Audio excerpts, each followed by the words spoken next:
오늘 우리가 공부할 궤는 지수4입니다. 지수4. 땅이 위로 올라가 있죠. 이게 이제 곤궤란 말이에요. 곤궤. 곤궤가 여기 트라이그램이 위에 있는 트라이그램이 곤궤고 아래에 있는 트라이그램이 감이니까 이게 감중만 이 감이니까 감화곤상이죠. 그래서 지수4. 근데 오늘날 우리가 지금 사 그러면은 보통 뭐로 쓰죠? 스승사라는 말로 많이 써요. 그런데 사단, 여단, 사단 그럴 때 군대에서 군대를 나타내는 말로 씁니다. 이게 그죠? 사단장이니 그러니까 여기서 선생님, 스승하고 이 사라는 건 군대, 한 개인의 이 병을 말하는 게 아니고, 이 병이 말하는 게 아니고, 이제 집단이죠. 군인 집단을 총칭해서 할 때 이 두 가지 의미가 있는데, 선생이라고 쓸 때는 논어에 선생이라는 의미가 있어요. 있는데, 여기 내용을 보면 일체 선생이란 말은 안 나온단 말이에요. 일체 선생이란. 그러니까는 역시 논어보다 이게 고의를 담고 있다. 그러니까 한문의 역사에 있어서 사는 1차적으로 군대를 의미하는 것으로 쓰였다. 그러니까 여기 이렇게 이런 모습이 이게 뭔가 나중에 제사를 지내는 고기를 이렇게 출정할 때 반드시 제사를 지내야 되는데 그런 관련이 있다 그랬는데 그건 확실한 건 아니고 재미난 거는 또 이 스승이라고 할 적에 이 사라고 하는 것이 티처의 의미를 가질 때는 이 사는 거의 모조리 악사입니다. 악사. 고대사. 그러니까 무슨 얘기냐면은 옛날에 배운다는 거는 음악을 배우는 거예요. 배운다는 거는 사실 배운다라는 건 악기를 배우는 거예요. 그러니까 옛날에 악기라고 하는 것은 이것이 뭐냐면 예라는 것은 악을 동반하지 않고는 예는 이루어지지 않거든요. 그러니까 반드시 악을 해야 되는데 우리가 말하는 이 추상적인 걸 이제 배우는 거는 공자시대는 없었단 말이죠. 우리는 지금 유교라는 경전이 다 만들어지고 그래서 1차적으로 우리가 배우는 거는 문헌을 통해서 가르침을 배우는 건데 옛날에는 배운다 그러면은 음악을 배우는 거예요. 지금도 진짜 배우는 거는 사실 피아노 선생들이에요. 피아노 선생한테 배우는 거는 그거는 구체적인 거니까 하루하루 레슨을 몇 시간 받았냐에 따라서 이 표가 나니까 그러니까 옛날에도 이 악기를 그러니까 우리가 지금 고대 사회를 이해를 못하는데 공자에게 있어서 선생이라고 하는 거는 전부 악사예요. 악사. 이거 아셔야 됩니다. 옛날에 악사들은 예약, 총체적인 국가 질서를 짜는데 이게 예약 형정이라고 그럴 적에 거기에 엄청난 부분을 차지하는 사람들인데 재미난 거는 우리가 인권택 서편제에 나오는 건 뭐야? 서편제 여러분들이 보셨겠지만은 악사는 예외 없이 장림입니다. 옛날에 고대사회에서 악사는 장림이에요. 그러니까는 레이 찰스 같은 사람도 장림이지 그. 음감이 탁월하거든. 한번 딱 몰침이 외우거든. 난 그런 게 잘 안 되는데 그냥 장님이 그냥 가고 싶은 데를 다 짚은데 자유롭게. 그 옛날에 악사들은 그랬던 거지. 요거 재미난 거예요. 난 이거를 깨닫는데 몇십 년이 걸린 거지. 이런 거를 대학교 때 안 가르쳐 주니까 내가 이 경전을 읽을 적에 애매하게 이게 도대체 뭐냐. 근데 공자가 그 자기 스승을 모시는 모습이 위령공 41에 아주 굉장히 잘 나오고 있거든요. 거기 보면은 뭐라고 그러냐면 공문의 강사로 나오는 장림 악사 면이 뜰하게 나타났다. 그가 계단에 이르자 공자께서 말씀하시었다. 계단입니다. 그가 앉을 방석 자리에 이르자 공자께서 말씀하셨다. 자리입니다. 이게 뭐지? 장님이라는 얘기 이게. 모두가 자리에 앉자 공자께서는 악사면에게 일일이 고하여 말하였다. 안목의 학생이 여기 앉아 있고 안목의 학생은 저기 앉아 있습니다. 악사면이 퇴출하자 자장이 여쭈어 말하였다. 악사와 더불어 말씀하시는 도입니까? 이에 공자께서 말씀하셨다. 그렇다. 원래 악사 선생님을 도와드리는 방법이 그러하다. 그러니까 완전히 여기 자리입니다. 계단입니다. 누가 있습니다. 뭐 이렇게 하면서 이제 가리키는 거죠. 그러니까 악사들이 고대 사회에도 굉장히 그 장님들이 대단한 위상을 가지고 있다는 걸 알 수 있죠. 그러니까는 완전 대단한 거예요. 하여튼 그 고대 사회에서 그 일부러 그냥 칼로 여기를 이렇게 해가지고 그걸 어려서부터 악사로 키우기 위해서 장님을 만드는 거라.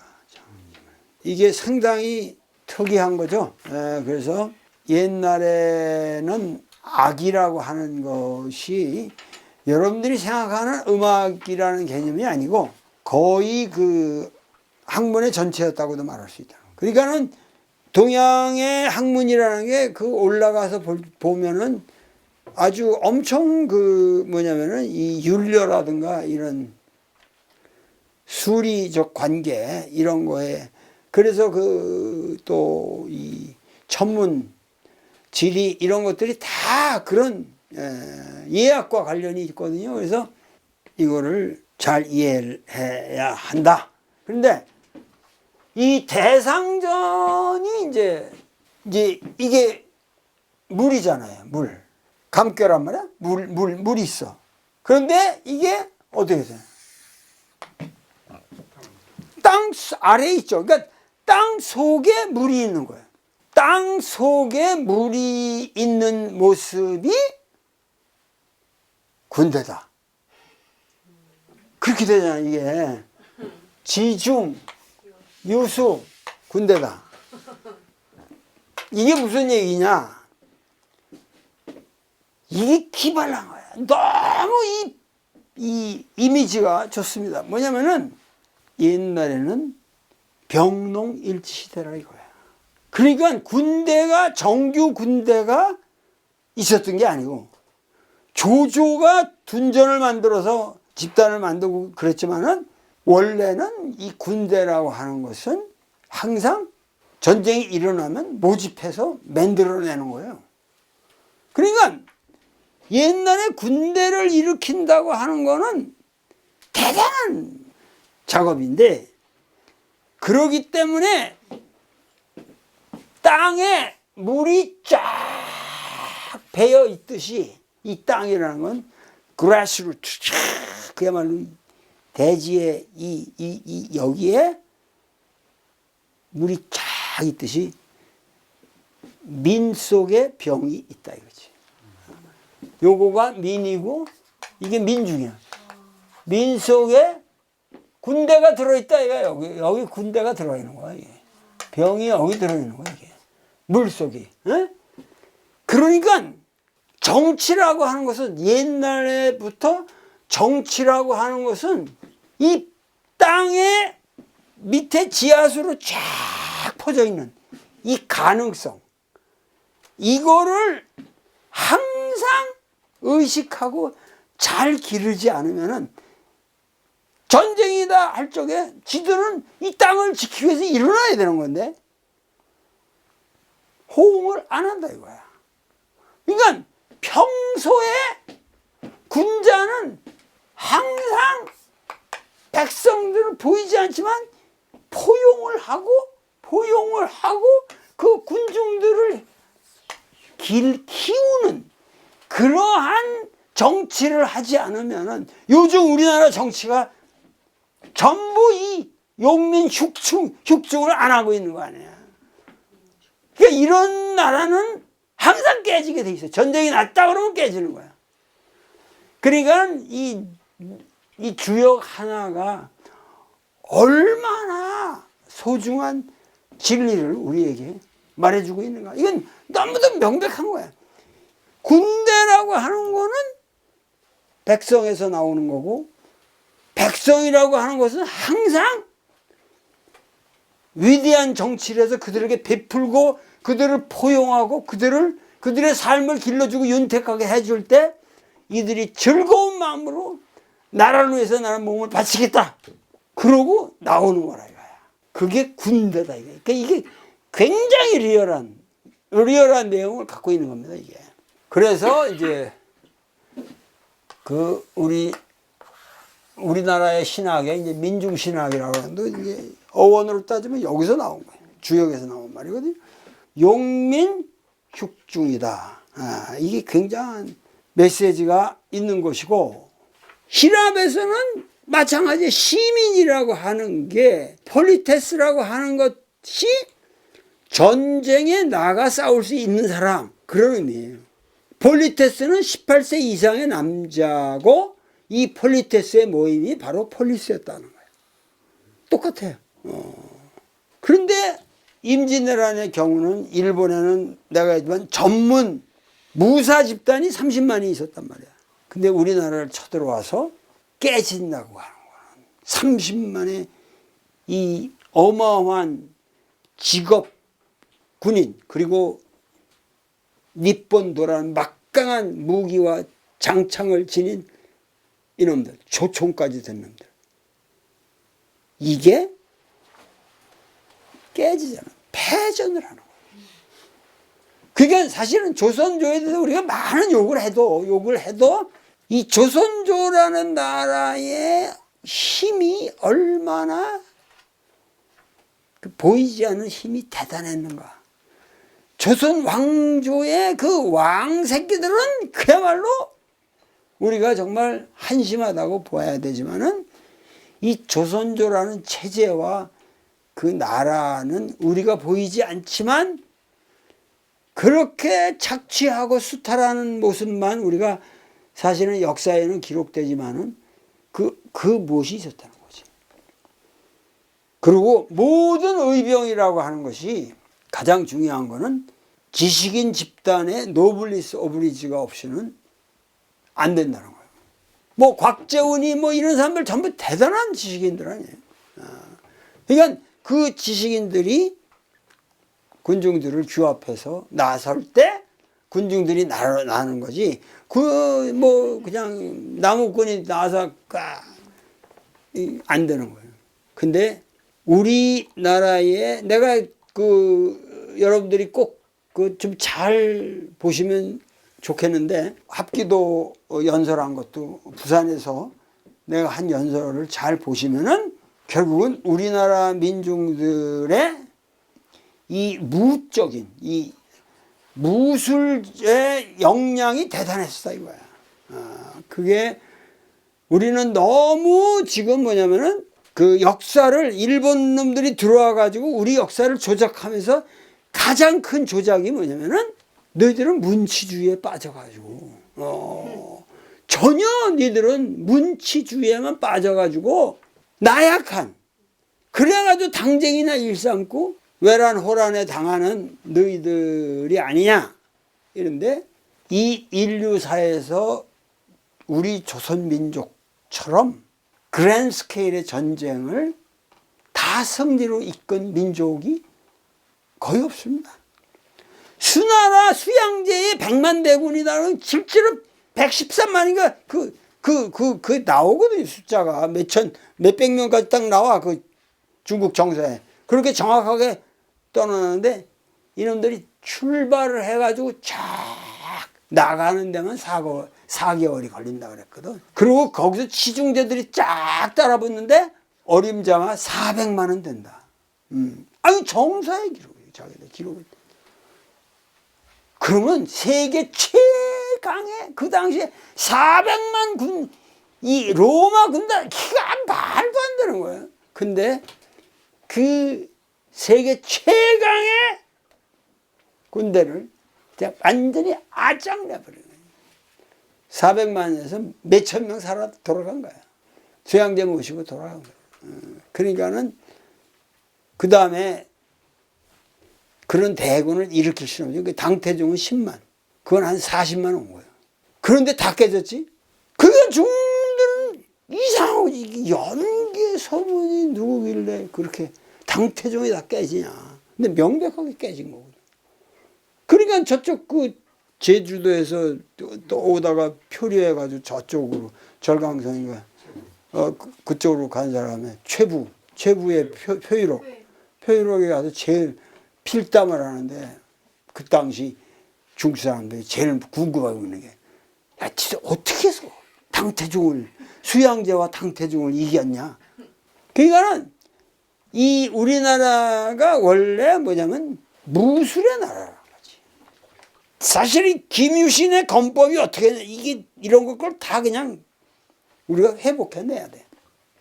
뭐 김유신부터 말할 수 없죠. 모든 저기가 우리나라의 결국은 이 역사를 우리가 이끌어간 한국 사람들은 전부 무신이에요. 그러니까 그야말로 조선 왕조를 개창한 것도 탁월한 장수죠. 태조 누구지? 이성계 뭐 왕건 뭐 견원 애꾸는 궁예 뭐 다 이거 어마어마한 장수들 아니에요. 그러니까 우리나라 역사는 사실 고려에도 뭐 무신의 난이니 뭐 이런 말을 하지만은 사실은 그게 전부 이 무의 전통이 우리나라는 어마어마한 나라였는데 이거를 그냥 다 죽여버렸다는 거예요. 그러니까 고구려인들은 그래서 거기에 나오는 말에 가장 중요한 게 뭐냐면 뭐라고 그랬어요? 경전을 외우면서도 동시에 활을 쐈다. 이 활을 쏴도 고구려 백화 이 벽화를 보면은 뒤에서 그냥 달려가면서 호랭이를 탁 쏘고 저 앞에 가서 또 이렇게 돌아가가지고 호랭이 오는데 대가리에 대고 이렇게 쏘는 거거든. 그것도 말을 타고 가면서. 그러니까 말을 달리는 상태에서 180도 회전이 가능한 슈팅에 이게 가능한 것이 고구려 사람들이란 말이야. 이게 나중에 그대로 징기스칸 부대한테 가는 거야. 징기스칸 부대가 그게 대단한 거거든. 걔들은 뭐 갑옷 이렇게 무겁게 그 서양 옷들을 저기는 얘들은 칼 날려게 하죠. 아무것도 안 입고 그냥 샥샥샥 빠른 말로 샥샥 이 새끼들 이렇게 갑옷 입고 가는데 가서 샥 그냥 요 사이로 샥 들어간다는 거야. 사이로 싹싹 잘라버리는 거야. 그러니까 뭐 게임이 안 되는 거죠. 그 말에. 근데 그게 고구려 우리 거란 말이야. 그게 다 그러니까 우리나라의 무술이 얼마나 대단했냐. 이걸 우리가 지금 모르고 있다 이거야. 이거 우리가 우리 역사를 생각하는 건 전부가 선조 이후의 역사예요. 삶의 생활사를 우리가 생각하는 건 대개 선조 이후에 형성된 역사라고. 분재기만 해도 여성들한테 똑같이 다 분재를 했잖아요. 근데 그 뒤로부터 이제 장자상속으로 바뀌는 거고, 이 모든 게 바뀌는 거예요. 우리나라 역사가. 그리고 완전히 이제 그 모관은 이제 밑으로 들어가고. 그러니까 그게 소위 말해서 선조가 천병, 이 중국 군대를 갖다가 그냥 하늘같이 하면서 제조지은이라는 개념을, 우리나라는 중국이 우리 다시 만들어줬다. 그래가지고 뭐냐면 자기들의 무능력을 캄프라치한 거란 말이야. 자기 이 전쟁에 완전히 아무것도 못한 그 무능력을 완전히 그러니까 그러한 아주 그 잘못된 역사관 우리가 문의 역사에서 이제는 우리는 이 무의 역사를 제대로 알아야 한다. 우리 민족을 버텨온 것들은 전부가 무인들이에요. 장군들이고. 그래서 오늘날부터도 나는 이 전 국민에게 이 무술을 가르쳐야 한다고 생각해요. 전 국민에게 무술을 가르쳐야 한다. 그것이 이제 이 상전에서 우리가 말하는 거죠. 여기 보면은 마융은 동안의 경학자 마융은 2,500인의 단위를 사라고 했고 196페이지 위에 보면은 중국 고대의 군제는 천자가 6군, 제후가 3군을 거느린다. 줄에 의하면 1군은 12,500명이라 했고 군의 장은 경의 자격을 준다고 했다. 2,500명을 거느리는 사의 장수는 중대부이고 500명을 거느리는 려. 우리도 좀 려단 이런 말 쓰잖아요. 려의 장수는 하대부라 했다. 그래서 그 옛날부터 우리 이제 그 군대가 있습니다. 그 다음에가 이제 괴사. 요게 굉장히 아주 중요한 거거든요. 괴사 효사는 다음 시간에. 오늘은 상전이 말하고 있는 것, 그리고 옛날 고대 사회가 우리가 군대라고 하는 거에 대한 이해를 새롭게 해야 된다. 참 요즘 여러 가지로 우리나라가 어렵습니다. 이런 상황에서 여러분들이라도 정신 차려가지고 그리고 제가 최근에 경주 가서 동학을 총체적으로 다시 강의를 한 게 있는데 그게 아마 이 도울TV에서 나갈 겁니다. 그러니까 동학도 다시 한번 여러분들이 정리를 해두면 좋을 것 같습니다. 오늘 강의는 이것으로 끝내겠습니다. 감사합니다.